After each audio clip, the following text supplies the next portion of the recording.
Good morning. Good morning. It's good to be with you this Sunday as we conclude our three-part series on the aging of the soul, or I should say, the soul that doesn't age, but how age impacts us as our eternal soul moves forward. And that's what we've been discussing over the last several weeks. And regardless of our age, we continue to grow. We continue to grow spiritually. Last week we examined how aging gives us an opportunity to process the experiences of life, dealing with the decline of our physical body, and yet still able to experience fulfillment as we grow older. In the final installment of this series today, we will consider some other areas that affect the evolution and growth of our soul. This will include exploring friendship and community as we grow older, the angel of old age, and the end of our physical time on earth. Friendship is important as we get older. It keeps us connected to others.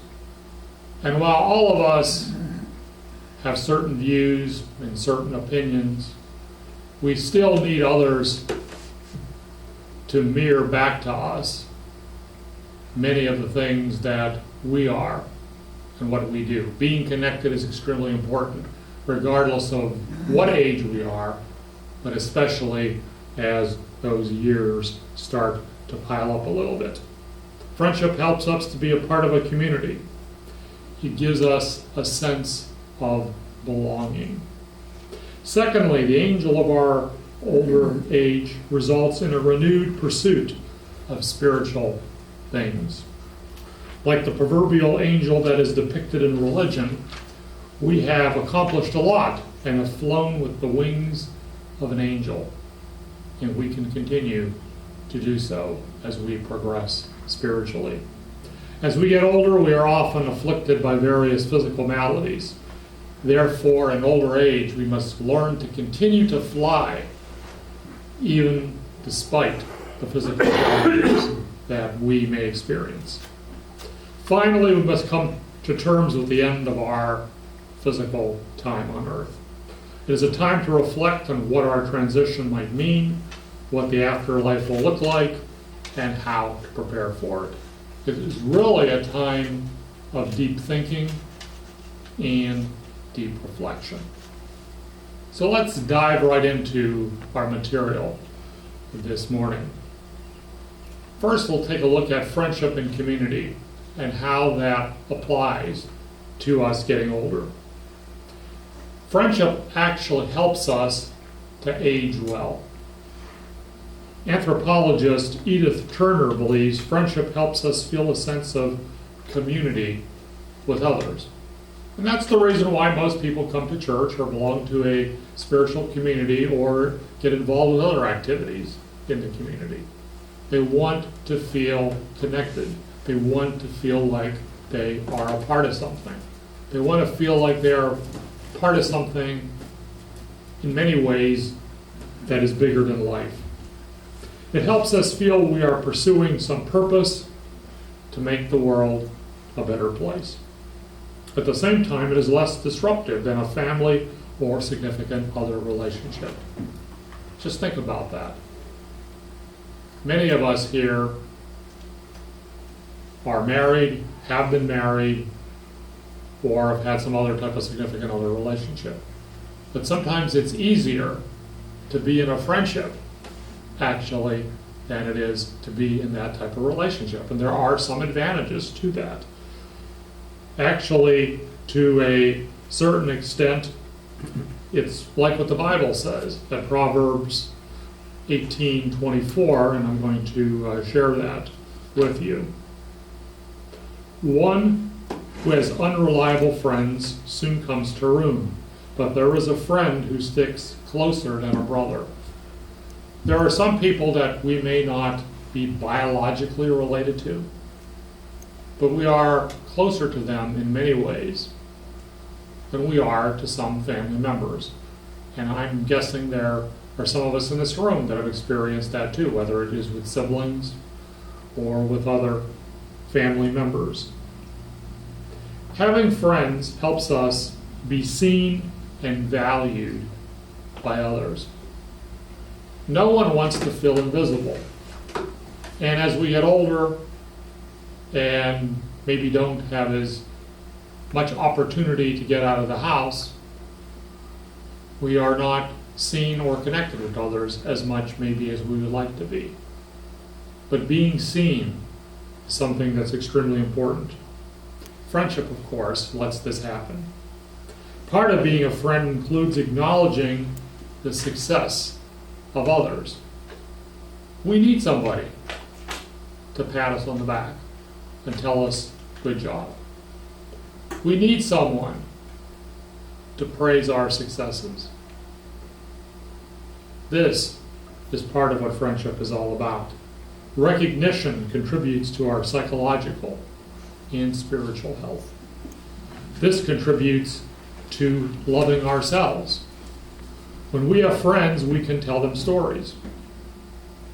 And I'm sure many of us in this room either like to tell stories, or when we have known individuals that are older, they enjoy telling stories. As we tell stories to those that listen to us, we are not judged. Instead, we feel like we are understood. Even when we are open about challenging times and behaviors in our life, we still feel loved. Sometimes telling stories and being in community and being in a friendship really involves just being listened to. And that's something that's extremely important. When we are able to freely speak our mind, a true community is formed. Joy in a community comes from being together. Think about our own congregation. Think about all the efforts that go into keeping the church and the grounds in good repair. People do this because they value what they get on Sundays and also at other times during the week and in the fellowship they have. People certainly aren't doing it because of the money. I can tell you that.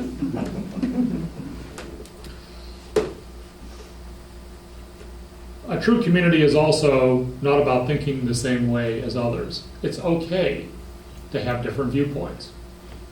Mary Ann read from the Daily Word before we got into the meat of our service today, and she read about diversity. Diversity is more than just about a different ethnicity, a different race, a different gender, or a different sexual orientation. It's about different thinking as well, too. Different views are a form of diversity as well, too. And when we're in friendship, our friends don't care if some of our viewpoints are different from theirs. Rather, friendship is about being authentic and expressing our true self. Community allows us also to express our individuality. And isn't it heartwarming when we are accepted for who we are, not for what someone would like us to be? As we get older, community lets us become a more defined person. Our capacity for compassion and connection grows. We have more opportunities also to act on the values that are important to each and every one of us. Community is a place where we share stories about other communities we have been a part of as well. That's extremely important. Community is something that is part of the human nature. The memories we have and we share with others not only is of interest to those we talk to, but also it benefits us as well. Some of these stories may honor those that have already made their transition and that are no longer with us. We appreciate those lives that have gone before us. All of this, which is part of the aging process, helps us to become more of a human being. We never can lessen the importance of the human experience we have, even though at our very core we are spiritual beings. Being part of some community helps us live a more well-rounded life. The second area we're going to talk about is the angel of old age. Now, I haven't exactly explained what exactly that means, but I'm going to in this section of my message this morning. As we get older, we are less concerned about the material things of the world. We've heard that expression, you can't take it with you. And that is definitely a truth. Instead, we get to a point where we are interested in the deep questions of life. This lets us develop a stronger spirituality as we get older. No, our spirituality is not set when we're 30, 40, 50 years old. It continues to evolve and it continues to deepen. In this modern age, there is less interest in formal organized religion and more of a pursuit in learning to be a seeker and discovering new forms of spirituality. Some people's church is taking a walk in the park on a Sunday morning, and that is fine. Author Gabriel Garcia Marquez wrote a story of an old man with decaying wings. So we're going to be talking about the angel of old age that I spoke about. The story has metaphorical meaning for all of us. While our physical bodies may be breaking down, there is a part of us that has the wings of an angel. We have the ability to fly, the ability to accomplish, the ability to do greater things than we have ever done. These wings need healing and can't be accomplished through the adoption of a new spirituality as we age. So the angel of old age is that our bodies may be breaking down, but we still have the wings of an angel that wants to fly and to do good things and to contribute to a better world. Our new spirituality is one of transcendence. By this we mean becoming the best we can be. It doesn't even require certain specific beliefs about God or an afterlife. And one of the beautiful things about unity is that we are not boxed in by a particular dogma, and yet our views are still honored and respected in the spiritual community in which we are a part. Rather is a questioning of the spiritual life and traditional religious beliefs. It is as the Bible encourages us to be at Acts chapter 17 and verse 11. There we read at Acts 17 and verse 11, "Now the Berean Jews were of more noble character than those in Thessalonica, for they received the message with great eagerness and examined the scriptures every day to see if what Paul said was true." The important part of that verse is that we are encouraged to examine our beliefs. We're encouraged to challenge things, concepts that don't make sense to us. And we are in a safe place where we are able to do so. Thomas More writes, "Spirituality is not a thing or a goal. It's the never-ending process of expanding your mind, imagination, and approach to life." We're here about transcendence, transcendent growth. We transcend our current spirituality by going beyond our earlier understanding of life. This is a process, and from this process we evolve. I'm sure that if we set back the clock 20, 30, maybe even 40 years, many of us would look at a different way of thinking than we have right now. But we've evolved. And just because we are getting older doesn't mean that we cannot continue to evolve in our spiritual beliefs.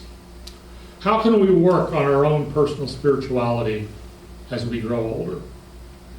There's a lot of ways to do it. We can live a more contemplative life. I think as we get older by nature, we have a tendency to ask and think about the meaning of life, especially with regard to certain events and experiences that we may have had. This might mean living more quietly and calmly. Different types of meditation can be explored.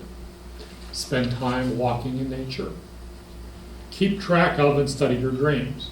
And you've heard this many times. Sometimes it's a good idea to have a notepad by your bed, and when you have a especially vivid dream and it wakes you up, write it down. You may be able to get some meaning from reflecting on it. We can find ways to serve the world in which we live. It is important to take action on our values and what is important to us. Otherwise, our beliefs are only theoretical. There's an old expression, you got to take it to the street. And that's what we have to do. We have to take our belief and our values to the streets. Finally, study the best spiritual ideas, and there are plenty of them that are out there from many traditions, not only in Christianity, metaphysical Christianity, Judaism, Buddhism, and plenty of others. But let us take a look at these. Do any of them resonate with us? Do they make sense to us?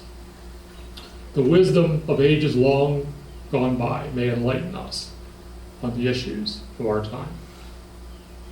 The final area we're going to explore this morning is the end of our physical existence. And it's not always an easy thought to have. I shared with you, I believe, a few weeks ago that Buddhists believe on meditating on their death every single day. That's much different than how things are viewed in the Western world. As we get older, thoughts of the end of our physical existence become more prevalent. This may lead to a time of contemplation on the end of life on this planet. We may think about what the next life may hold for us. Is it heaven, reincarnation, or some other form of life? And it's all right to ascribe to any of these views. Further, we may start thinking about how we might prepare ourselves for the next life as well. For life is really a continuation, and that's something that's important for us to keep in mind. Just as aging is a process, so is dying to our physical bodies. It should be noted that the cells in our body are constantly dying. There are also periods in our life we die to. We die to being young. We die to a particular career, or a job, or maybe a location where we live at. For example, the end of a relationship is a form of dying to a former way of life.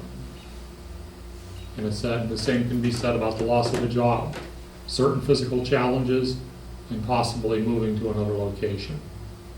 Taking on a new way of life, in a sense, is a form of death, although we refer to it a lot in Unity as being a transition. But death is not something that we need to fear, because it is only a doorway to continued life. Life never ends. I'm going to read to you from 2 Corinthians chapter 5 and verse 17.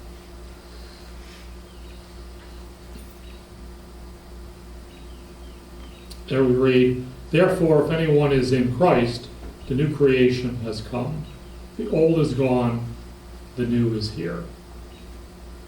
The old is always being replaced by the new. And I would say not only new, but new and better. When we approach the end of life, it provides an opportunity to reflect on our time on this planet. Getting ready to leave this plane is actually a spiritual experience. It is a time to become close to family and friends. It can also be a time for closure and healing. some of your greatest periods of reconciliation or greatest times of reconciliation have occurred as we get older. Family members and friends that were estranged for a time now once again come together. As we near the end of our physical presence on the planet, we can intensify our spiritual practices, and we're never too old to be able to do so. Deeper reflection is also a part of this process. From this reflection may come many new insights. We also realize, of course, that death is not an end. That's why we refer to it a lot as the transition. Actually, it is a new beginning. While none of us knows for sure what the end of our physical existence means, it is still a time to trust that our good is assured. Actually, we can look forward knowing that we're going to go on to something new and exciting. During the time that our physical life is coming to an end, there are many reasons to have hope. Even as we come closer to the end of our time on earth, there is much to do so that we can live fully in the moment. And there are some great things that individuals have done as they've gotten older. Some may recall the first President, George H.W. Bush, jumping out of airplanes when he was 85 years old. Anybody up for that here that's a little older? Not me. But that is a good example of living life to your fullest, regardless of how old you are. Aging is not the decline or end of our spiritual evolution. Rather, it is a time to reflect on our contributions to life, staying connected to others, and celebrating the growth of our eternal soul as we accept the good that God has in store for us. We can be assured that only good awaits us. And let's benefit from that as we go through the aging process. Namaste.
Take this time and take a deep breath, exhaling away all of our concerns, being fully in the moment. Make sure you're in a comfortable position. Your feet firmly planted on the floor, and you may gently close your eyes if you so desire. I am human and divine. Some days I feel totally aligned with my divine path, while other times it may be challenging to see the road ahead. There are times I have every answer and shine with confidence, and yet others when I experience self-doubt. I'm a unique and perfect expression of the divine, and I am human. I am created in the image and likeness of my source. Because of that, there is always more than just the experiences of my senses. Beyond what I can see and feel is the underlying truth that moves outside of the seeming appearance of things. If I feel challenged, I can always pause and become aware of the Christ light that shines brightly within, and rest in the assurance that I am part of the allness of God. I live fully from my divine identity. There are experiences in life that satisfy my soul and lead me on paths of discovery that help my mind, body, and spirit to grow.